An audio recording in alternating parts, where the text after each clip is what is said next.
Begun on April 24, 1794, it sits on a previous temple, the Church of Santa Maria. This first church is of uncertain origins, although the current tower, a vestige of the previous one and that was next to the original church that is not incorporated as it is today, shows us a Mos Arabic style typical of the 12th century. The church is the work of Don Juan de Villanueva, the greatest exponent, together with Ventura Rodriguez, of neoclassical architecture in Spain, and author, among others, of the Prado Museum in Madrid or the Casita del Príncipe in El Escorial.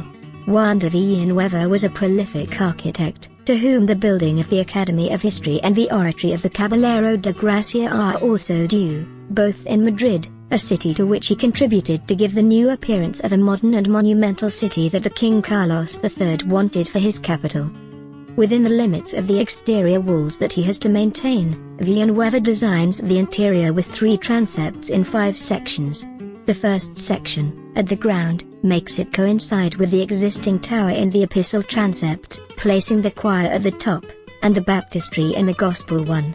The main transept comprises 3 sections with smooth pillars and semicircular arches, in a continuous and clean cloth, broken only by the upper cornice from which a barrel vault with lunettes and hollows starts, with simulated lowered arches. A triumphal arch separates it from the transept, built with a circular dome on pendentives, side chapels at the head of the naves, covered with barrel vaults and illuminated with windows with lowered arches, and the main chapel, semicircular, with a half orange.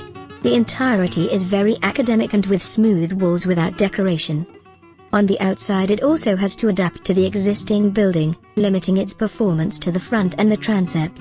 It builds a simple brick facade in the purest neoclassical style and very characteristic of the architect, in which you can see some elements that are reminiscent of the one designed years before for the Oratory of the Caballero de Gracia. It frames the portal between 2 topped pilasters by a triangular pediment in which they appear prolonged and in which a window with a lowered arch is placed to illuminate the choir.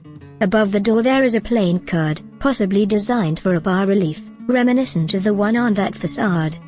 In the transept, the chapels are finished off with triangular pediments, which by raising the ridge of the roofs to the corners of the body of the dome, appear with a steep slope, which gives a very neoclassical emphasis to the entirety.